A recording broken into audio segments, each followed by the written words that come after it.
Paul, thank you very much. I certainly appreciate it. And as Paul indicated, and as some early slides had indicated, this is a four-part webinar series with the focus being on the 2012 wood frame construction manual. This manual was completely updated just very recently due primarily to changes in the American Society of Civil Engineers engineering standard ASCE 7, where there were a number of important changes in wind load design, which is what this first webinar will focus on. The other basis for this webinar series, these four webinars, was to not only acquaint you all with what is in the 2012 wood frame construction manual, but probably more importantly how to use it, how it relates to wind design, and we will spend a fair amount of time in these four webinars discussing the concept of load path continuity and how the wood frame construction manual can be used to determine loads throughout the load path. So we have a lot to do in an hour. As Paul also said, if you have a question, please type it into the question box. We will spend time at the end of the webinar answering as many of those questions as we can. So let's get started. So the presentation is obviously brought to you by the American Wood Council. If there's any part of the material you want to use, you see the copyright restriction and use, and if you contact AWC with the request for permission, I'm sure they will handle it from there if you want to use some of the materials. What we would like for you all to be able to do at the end of this particular webinar is to determine site-specific wind speeds using ASCE 710, and we'll talk about a couple of alternatives to that, but be able to determine site-specific wind speeds. The second is to understand how wind speeds are used in calculating loads for both the main wind force resisting system and components and cladding on buildings. Third is to understand how to convert from ASCE 710 speeds and loads to ASCE 705 speeds. That's an important trick that needs to be understood in the development of the wood frame construction manual and the use of the material. And the fourth is to understand how we get loads from wind speeds. So the basis, as we already mentioned, is the 2012 wood frame construction manual. We're going to be looking primarily at the information that's in Chapter 3, which provides the prescriptive provisions. This is where there are tabulated loads or forces for various connections and various interaction with wind in the building. And so we will see, certainly through the next four webinars, or through this one and the next three, a series of tables that you can use to actually develop or find loads for various wind building interactions. So most of this information is coming from Chapter 3. And there are prescriptive provisions for connections, floor, wall, and roof systems, and we will touch on each one of those elements of the building as we go through these four webinars. I don't know how many of you all are very familiar with the wood frame construction manual, but in it, there are also a fair number of details and figures to illustrate the connectivity between various components of the building and to illustrate, how the loads could be applied. And there are lots of load tables. As I said, we will look at several of those load tables throughout this webinar series.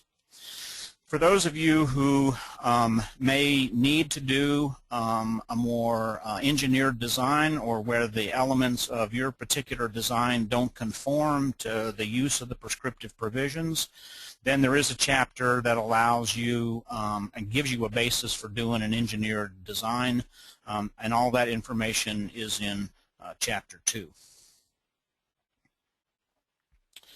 There is a significant interaction between the wood frame construction manual and the International Building Code.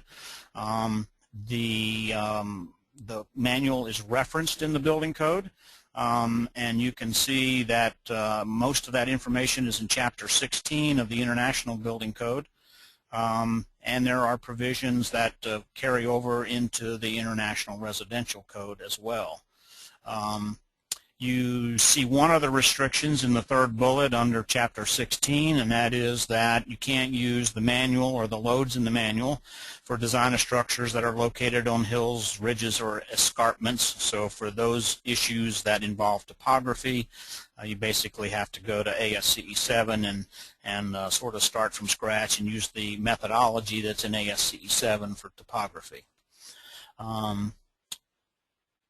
Chapter 23 in the Building Code in the IBC has a significant coverage of wind design using wood, and so there are two important chapters in the International Building Code that reflect what's in the Wood Frame Construction Manual and the use of that for wind design and certainly using the wood material. So one of the important parts about using any prescriptive method, and the Wood Frame Construction Manual just happens to be one, is that all of them come with some parameters that need to be followed in order for the use of that material and the use of that method to be good, if you will. So here is a bulleted list of those parameters in the Wood Frame Construction Manual that I thought were important in prescriptive design that you should know about. One is that you can use, and there are tables for loads for both exposure B and C for wind, and we will talk about what those mean here in a little bit. But what that does mean is that exposure D is not directly included as one of the prescriptive measures. The mean roof height cannot exceed 33 feet.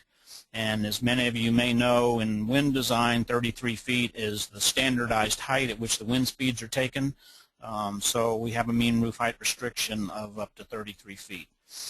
You can handle 3-story buildings or less using the prescriptive method. The length and or width of the building can't exceed 80 feet, so it needs to be less than or equal to 80 feet.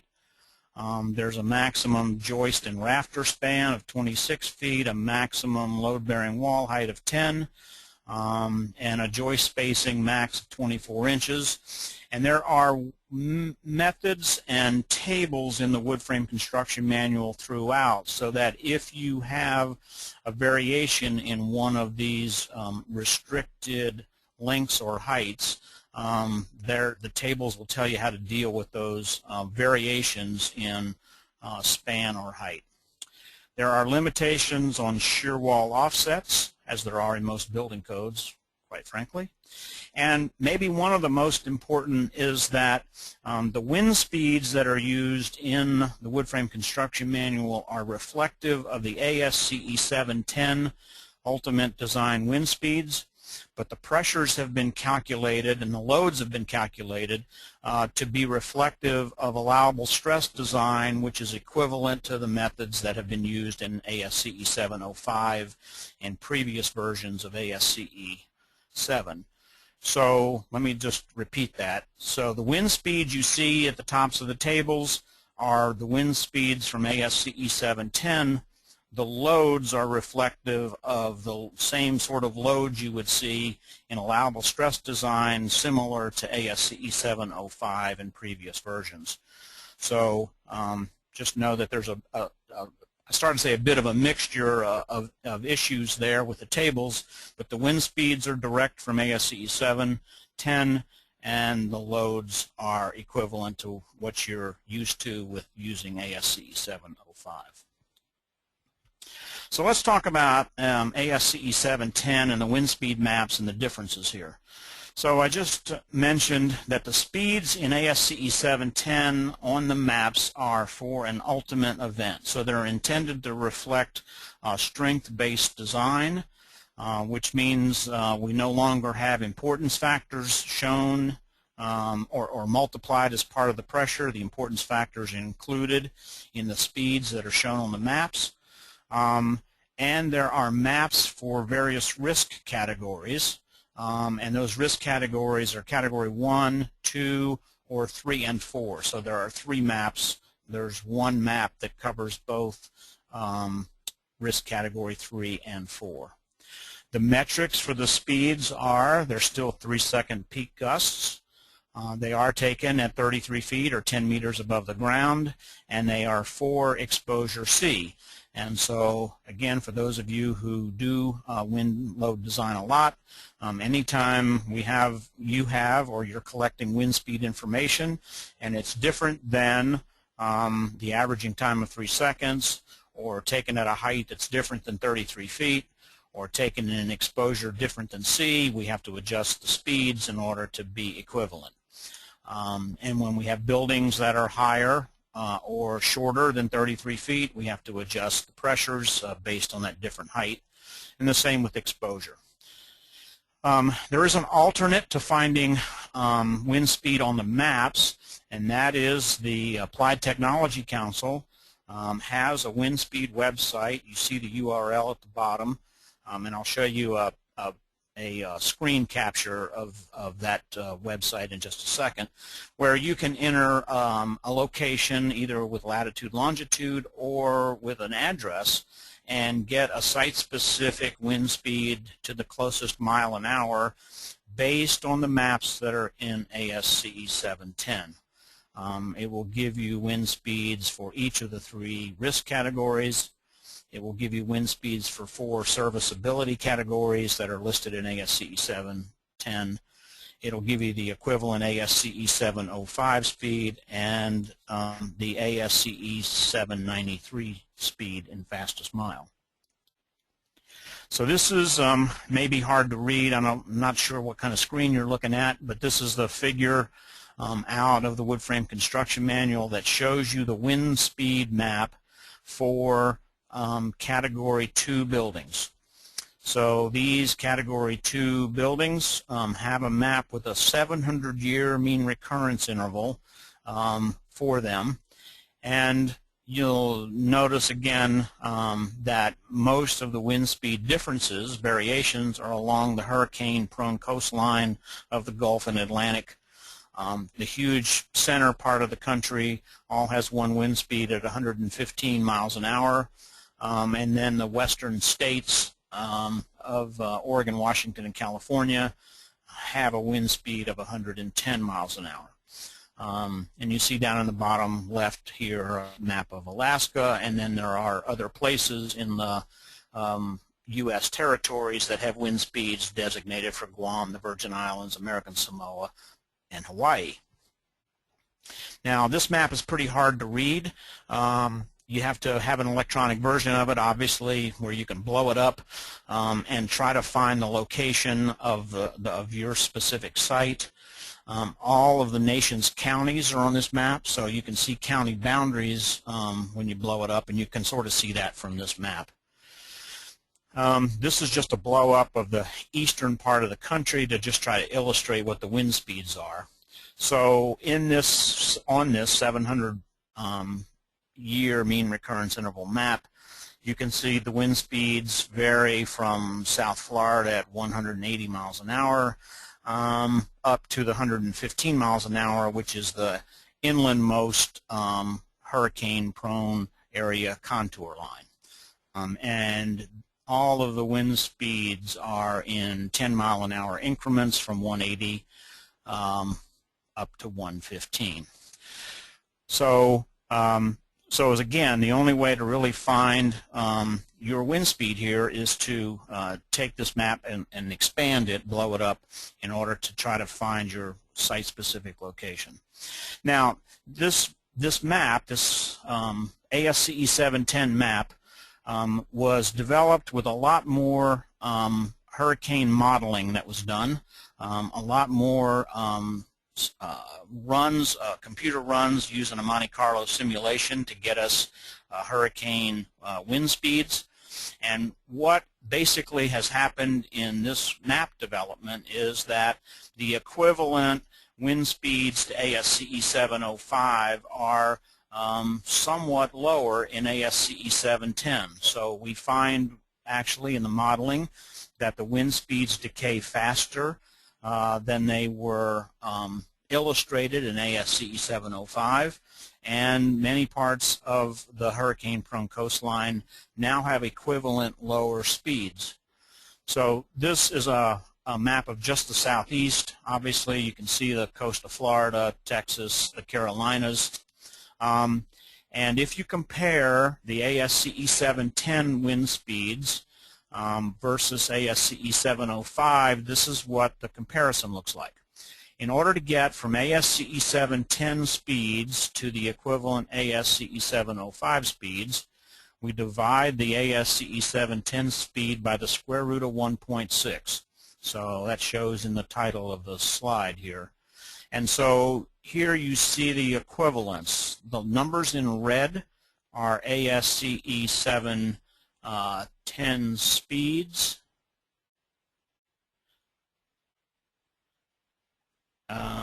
The numbers in red, pardon me, are the ASCE 705 speeds. The numbers in black are ASCE 710 divided by the square root of 1.6. So in South Florida, for instance, the 05 speed was 150 miles an hour. And for those of you who might do designs or have done designs in Miami-Dade County, I think their building design wind speed in Florida in that part is like 148. But now, using the ASCE, the equivalence from the ASCE 710 map divided by the square root of 1.6, that wind speed in South Florida is down to 140. There's a big difference along the Louisiana coast over in the left. If you notice here, the ASCE 705 speed again was 150. The ASCE 710 equivalent speed to 105 is 130. So here that wind speed has dropped 20 miles an hour. So there's a pretty significant reduction, if you will, in allowable stress design wind speeds from 05 to 10. It's just that it's hard to be reflective in the 10 map because they're using ultimate wind speeds. And here is a comparison of some selected locations from Bar Harbor, Maine, through the coast of Texas, and then includes Hawaii and Guam. So the ASCE 705 exposure C speeds you can see in the first column. And the equivalent ASCE 710 speeds divided by the square root of 1.6 in exposure C, you see the comparison. So let's look here at Clearwater, Florida, where in 05 that speed was 128. The equivalent speed in 10 is 115. The exposure D has now been added, though, back into the design for buildings along the coastline, and so now we have to consider exposure D in right along the coastline where we have open water. And when you look at the equivalent ASCE 710 speed at exposure D, it's 125. So it is nearly the same as the exposure C speed in 05. And you can see similar comparisons for Miami Beach and other places that are right along the coastline. So just know that there is a significant difference here between speeds and how and what mean recurrence interval we are using to characterize those speeds. When we actually get to the pressures, however, because of the comparison that you're seeing here, because we no longer have importance factors, when we actually get to the pressures using ASCE 710 are very nearly the same to lower than they used to be in using 05. This is a screen capture for the ATC website. You can see that the search results are, this just happens to be a report, so you would enter this latitude and longitude, and when you do, it shows you the location using the Google map, which is what this little blue dot is, and then gives you these wind speeds, 3 for the 3 categories of ASCE 710, 4 for the serviceability categories for mean recurrence intervals of 10, 25, 50, and 100 years, and then the equivalent 05 and 93 speeds just for a comparison purpose. There's also a note on the site that says users should consult local building officials to determine if there are community-specific wind speed requirements that govern. There are some places in the country that are allowing users to use this website exclusively, if they want to, exclusively to find their wind speed. There are other locations that have already sort of painted lines in their county or jurisdiction that have defined the wind speeds, and they allow people to use this wind speed site as an alternative. And then there are other locations where they're just allowing people to use the site as a point of information or reference, but they still have the requirement that the wind speed that they use for design is whatever is in their community. And it doesn't seem to be consistent across states or even across counties. So there are some counties and jurisdictions in Florida, for instance, that are allowing people to use this site exclusively for their wind speeds, and then there are other counties or jurisdictions that are requiring users use whatever wind speed they've determined in accordance with the Florida Building Code, etc. So this note is an important one for any person doing wind design and for building officials. Just know that there's an alternative way to find wind speeds. And the primary change, one of the primary changes in this strength design map is that in looking at load combinations when wind is one of the factors, in the ASCE 705 standard, the load factor for strength-based design for wind was 1.6. But now that we're using strength-based maps, that load factor has gone from 1.6 to 1 because that factor is built into the mean recurrence interval for the maps. When you convert or use ASD as the design method in load combinations, now that load factor for ASD wind is 0.6. It used to be 1.0. So this is where a primary change is in calculating loads and pressures for wind design. It's in the load combinations. So here are 3 ways to go from old to new, or vice versa. Convert ASCE 710 wind speeds to an equivalent 05 speed. You take the 10 wind speed and divide it by the square root of 1.6. Or you can take wind pressures developed from ASCE 710 wind speeds and multiply them by 0.6, and you get allowable stress design pressures. Note that the exact equivalent for going from strength to ASD is 0.625, so you actually are losing a little bit of load, if you will, when you convert from 710 to 705 using the 0.6 load factor. So let's swiftly move into wind flow around buildings and how we actually use that to calculate loads. So what we know, when wind hits an object like a building, it flows around the building, obviously, and every place where there is a building geometry change, could be an edge of a wall, the edge of a roof, the ridge in a roof, sort of illustrated in this graphic. Every place that wind separates is a place where wind speeds up. And when wind speeds up, pressures increase.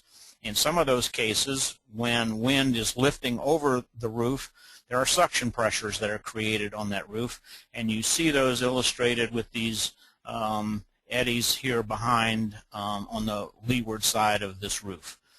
This wall receives windward wall pressure, so positive wall pressure all along here until it hits this separation point, at which point, as it lifts over the building, these are all suction pressures.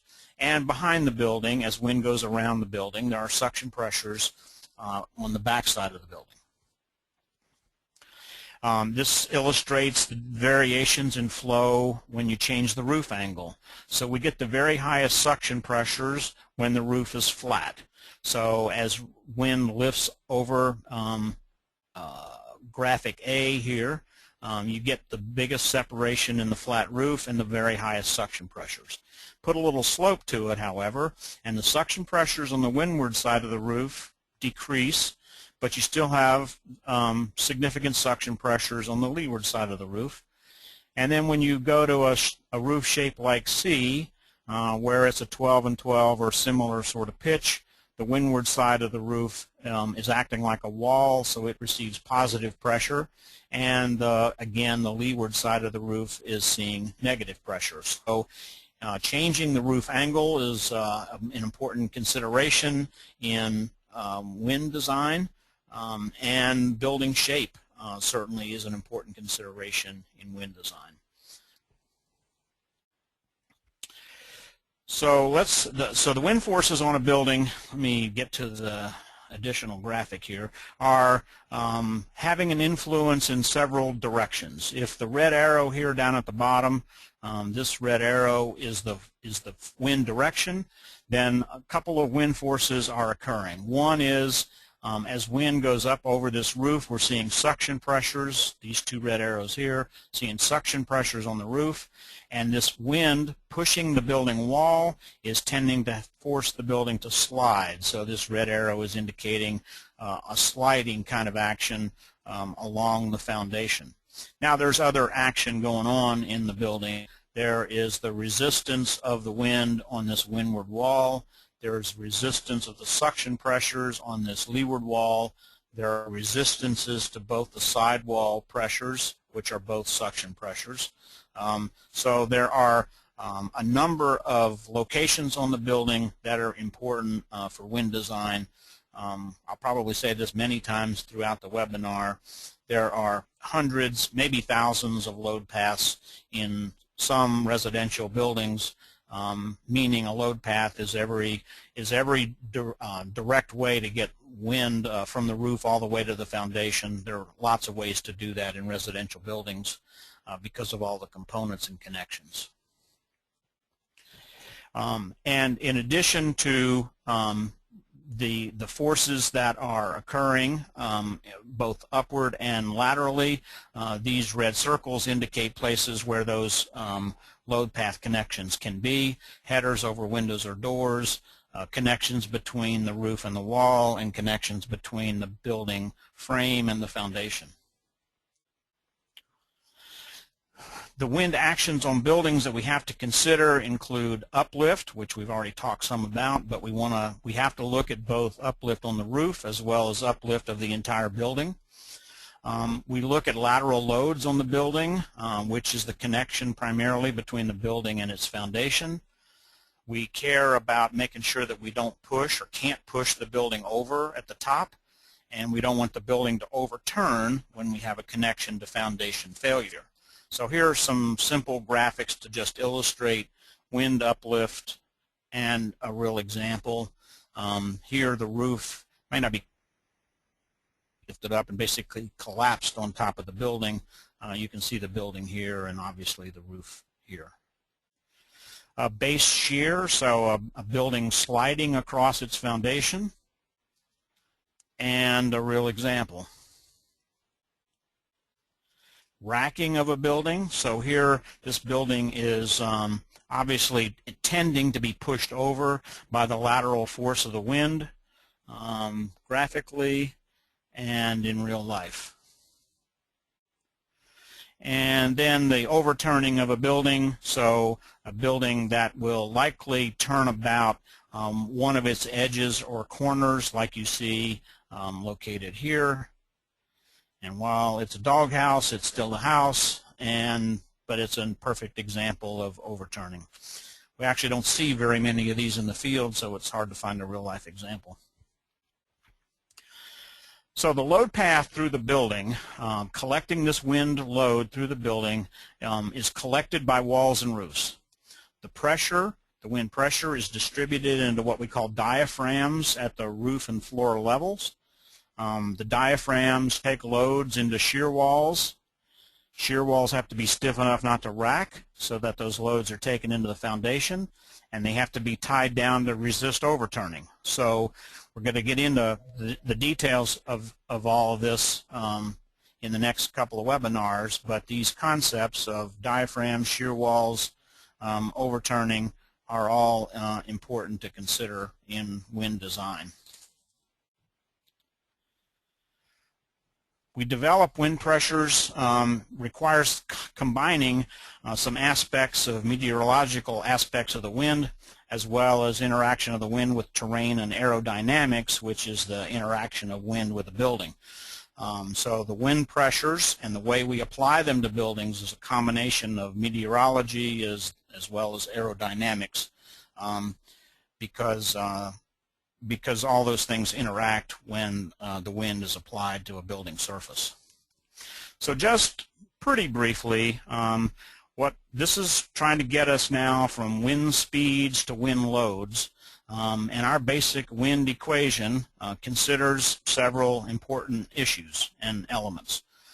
In this formula, Q is our velocity pressure, so it is taking care of, if you will, the atmospheric effects. This is where our velocity of wind is considered, and it's where the terrain is considered, and it's where the height of the building is considered, all in this term Q. G is a gust effect factor, which takes into account both atmospheric and aerodynamic effects, takes into account in some respects the rigidity of the building, and takes into account wind speeds and terrain. And then C sub P is our shape factor. It's what helps define how the building is going to respond to the wind, and so this is where our roof slopes, our planned dimensions of the building all come into play, is in what ASCE calls a shape factor, or an external pressure coefficient. This is how we assemble the velocity pressure. So as I mentioned, this is where our term of velocity is included, but notice that it is in the term squared. So getting the velocity right is a really important starting point, because we square the velocity in this pressure equation. Being off by 5 or 10 miles an hour can make a huge difference in what we actually are designing for in terms of pressure. And then our exposure and height factor, K sub Z, is added. We have a directionality factor where we basically are discounting the wind, if you will, by 15%. This K sub D is 0.85, because we're assuming that the highest wind is not going to occur from all directions simultaneously with all the other factors that are going on with wind, and so we actually discount the wind pressure a little bit, taking into account the fact that it can't be the greatest in all directions simultaneously. And then K sub ZT is a topographic factor, which we won't talk about in this webinar, but if you were building on a hill or escarpment ridge, again, you would have to consider topography. So we assemble those elements of the wind equation into this equation that is used in ASCE 710. And you see the equation number. For those of you who who do use ASCE 710, or who need to get the connection between the pressure that we're using here and the equation. This term includes two elements. It includes our basic gust effect external pressure coefficient term, and it includes an internal pressure coefficient term. We calculate these pressures anywhere from the mean roof height H to along the windward wall, any height that goes from the ground all the way up to the ridge of the roof. These internal pressure coefficients vary when we assume that we have an enclosed condition, so we're assuming that openings will stay enclosed, windows and doors won't break, then this internal pressure coefficient is plus or minus 0.18. When we are allowing, or we think more internal pressure is going to occur, this number goes up. ASCE 7 calls this the directional procedure. ASCE 705 called it the all heights method. What's being used in the wood frame construction manual is a variation on that.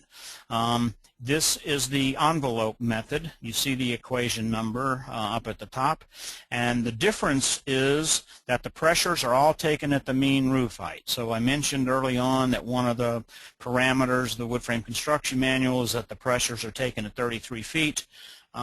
That's what's assumed here. All the pressures are taken at the velocity pressure at 33 feet.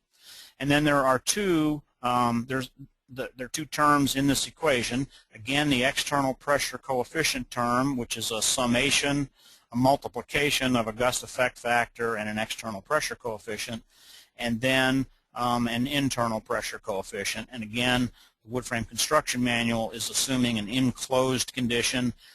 This GC sub PI number is always plus or minus 0.18. The pressures are applied the way you see this diagram. So this happens to be one of the load cases where the wind is coming perpendicular to the ridge of the roof. And in this particular graphic, all of the building surfaces have a number, and each one of those numbers has an external pressure coefficient that is used in accordance with this formula. So each one of those wall or roof surfaces would have a GC sub PF number that corresponds to each one of those building face numbers, and they vary depending on roof shape and depending on plan. So the process for applying loads is to determine what the speed and exposure is of the site, design based on the most extreme exposure that we expect, find the velocity pressure for a variety of windward heights and for 33 feet for the mean roof height, determine the pressure for surfaces, both positive and negative. All the wind pressures that are used and applied to a building act normal to the surface, so they act 90 degrees to the surface, irrespective of the slope. And what we want to do is we want to design with the most restrictive pressures in mind. Again, because we're dealing with in this case, mostly residential buildings, there's not a lot of economy of scale to trying to design to the nearest pound per square foot or pounds, because most of the connectors and most of the building materials that we use will handle a wide range of pressures, and it just doesn't improve the economy to put that much design effort into it. So we want to design with the most restrictive pressures in mind. This is a graphic from the wood frame construction manual. It's figure 1.2 that illustrates what the mean roof height is and how it's calculated, but it's basically halfway between the ridge and the eave of the building. It matters a little bit about where ground is, as you can see on this graphic, and so depending on what the slope of the ground is, certainly can modify or vary what the mean roof height is. But in terms of the building, it's halfway the distance. It's half the distance between the eave and the ridge. The exposure categories used in ASCE 7, there are three. I've mentioned all three of them already.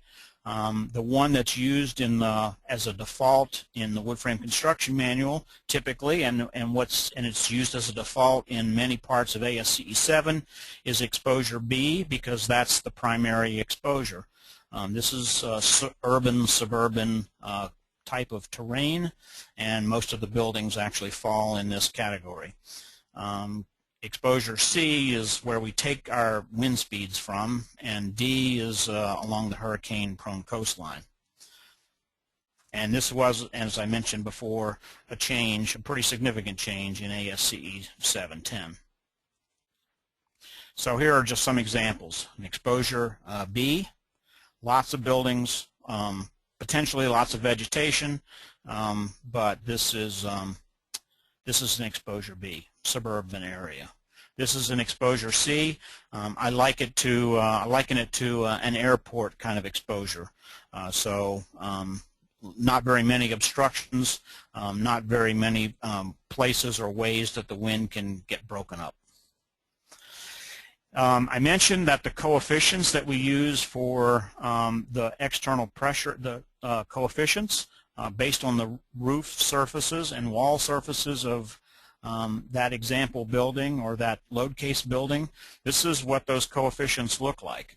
So here you can see they vary in roof angle from 0 to 90 degrees, and based on the building surfaces of 1 through 4, and then the edge zones. These E's all stand for edge zones. Each one of these is the G C sub PF external pressure coefficient. The load case B is parallel to the ridge. Load case A was perpendicular to the ridge. So you can see that there are no variations in the surfaces based on roof angle when you are parallel to the ridge. But these are the coefficients that are used to develop the loads. A piece of information and research that I'd like for you to be aware of is that the Institute for Business and Home Safety has done a tremendous amount of research work, and they've done it for many years. Over the last 4 or 5 years, 3 or 4 years, they have built and are developing models to test in their own wind tunnel located south of Charlotte, North Carolina. And you see the URL for their website, and they have a number of videos of buildings that have been tested that I would recommend you all take a look at if you can, because it's pretty telling learning, if you will. One of the buildings and setups that they tested was at their opening, grand opening, if you will. They built 2 buildings, put them side by side in this wind tunnel that is full scale, as you can see. The house on the left was built to the minimum requirements of the IRC and built to a 90-mile-an-hour code, a wind speed area. The building on the right was built to IBHS's Fortified for Safer Living standards, which is, I think, 40 miles an hour greater than whatever the standard building code wind speed is. I can't show you the video. It would take up too much bandwidth probably.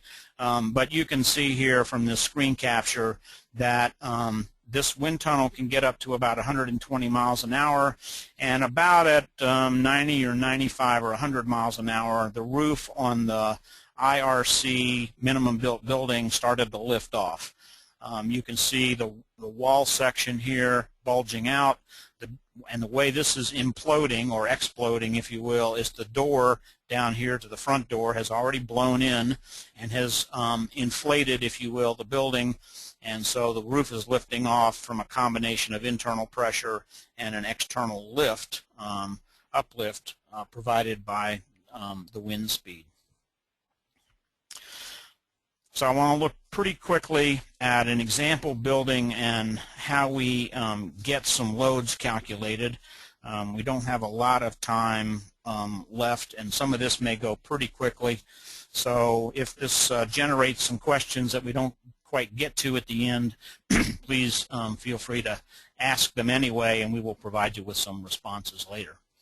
If we have a building that's 33 feet tall and in plan is 40 by 20, and if we want to find the roof-to-wall connection load and the load that's taken into shear walls on the ends of the house in an exposure B condition at 140 miles an hour, what are the loads and how do we find them?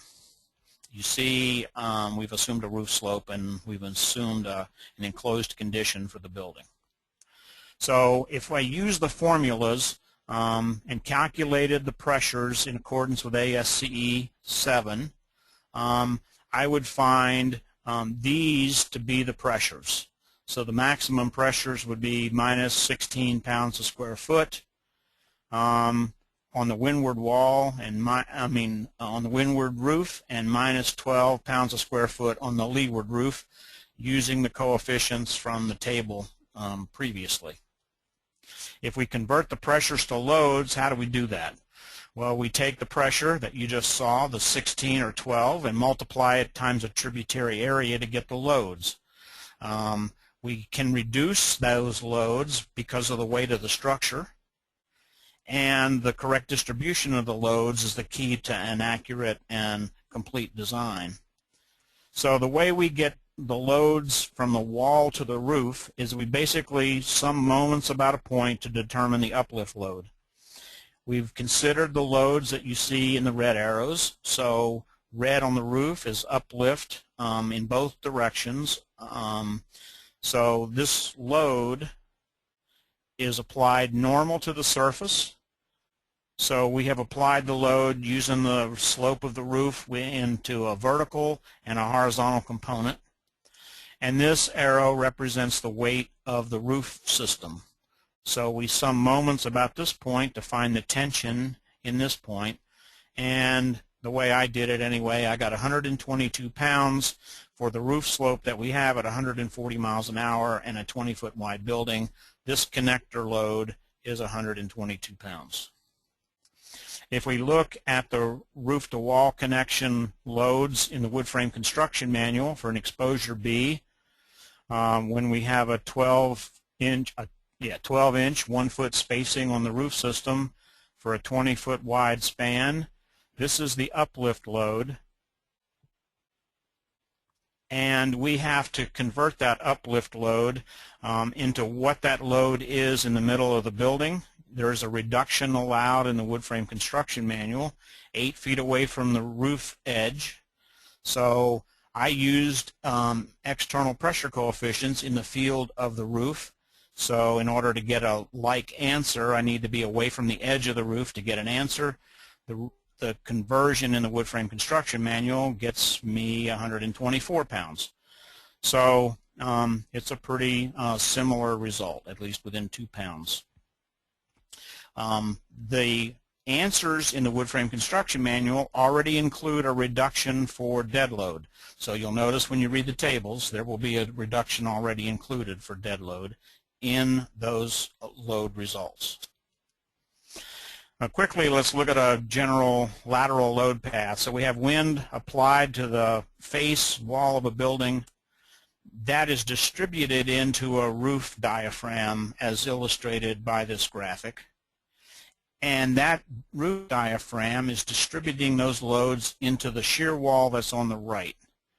So this diaphragm tends to move in this direction from left to right as the blue arrow just moved. And it provides tension and compression loads in this shear wall. So that horizontal roof load is distributed to the shear walls. The wall pressures include both windward and leeward pressures on the walls. And when we look at what the load distribution is from the wood frame construction manual, it's 436 pounds a linear foot along this shear wall. And we get that result by looking at the sill plate to foundation connection. We have a roof and a one-floor setup, and at 140 miles an hour, this shear is 218 pounds a linear foot times the aspect ratio of the building, which is 2. One other subject to talk about very briefly is components and cladding loads. So these loads are used for the development of connections and attachments for roof sheathing, wall sheathing, sometimes studs, components of trusses, etc. And there are several methods in ASCE 7 that provide us with formulas to do that. You see 2 of them here. The equivalent for our wood frame construction manual case, since we're dealing with low-rise buildings, would be this equation 30.4-1 because this is the one used for buildings less than 60 feet tall. This external pressure coefficient, GC sub P for components, comes from graphs that look like this that are based on wall sizes, heights, roof slopes if they're roofs like this. And these graphs provide the external pressure coefficients for variations in the effective wind area, which is beyond the time and the depth of discussion that we can do in these webinars. But this is a logarithmic graph, so it changes pretty dramatically when you get larger wind areas greater than 10 square feet. But this is where the external pressure coefficients, GC sub PF, come from. So let me stop and see if there are some questions. This is a lot of material in 45 minutes or so, but hopefully you get the gist of how we get pressures to loads using the wood frame construction manual and what the basis of the manual is, which is really coming from ASCE 7.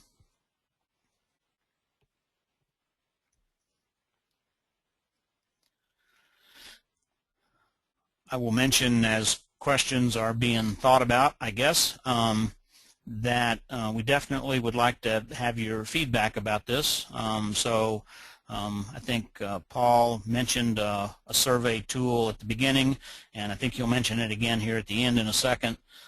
So your feedback about this webinar, its usefulness, its content, delivery, all those kinds of things would be extremely useful for us, and we would appreciate the feedback.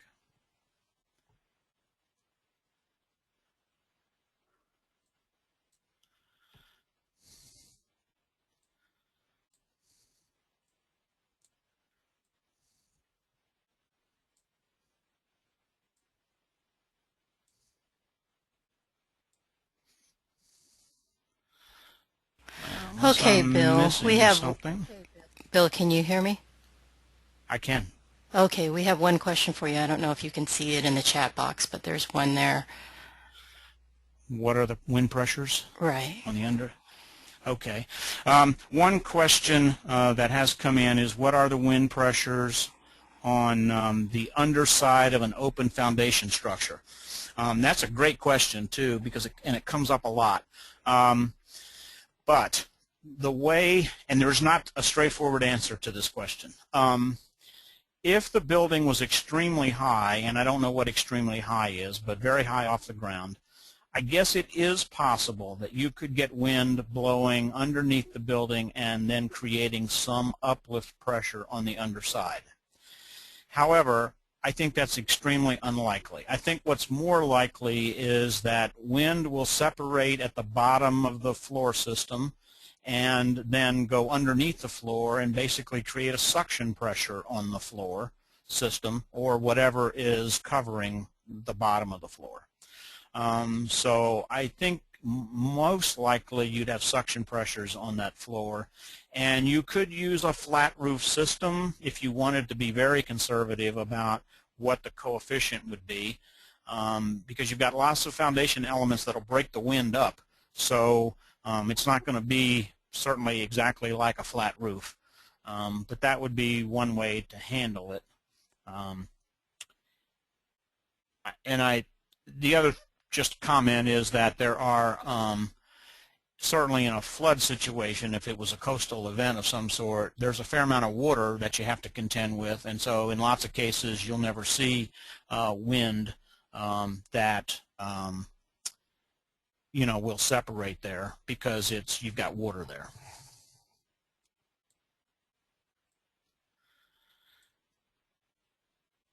Any other? Okay, well, thank you very much, and with that, I'll turn it over to Paul Coates. Bill, thanks a lot. Bill, would you? Yeah, here's the last slide. I want to thank everyone for attending today, and I know we only had time for one question, but please email your questions, and we'll continue to answer them after the webinar is over. Also note that there is a commentary to the wood frame construction manual that is for free download. It's available on our website. If you go to the link on the screen there, you can get the commentary. And Bill mentioned, again, the follow-up email. Please respond to that. It has information in it about the presentation links and also the certificates that many of you need for continuing education. We hope you'll be joining us for a continuation of this topic on the date shown here on the slide. And we have two new topics also in the future, the Prescriptive Residential Wood Deck Construction Guide on November 21st, and on January 16th, a new seminar, or new webinar rather, the American Wood Council's Code Conforming Wood Design. Please see the website for more information.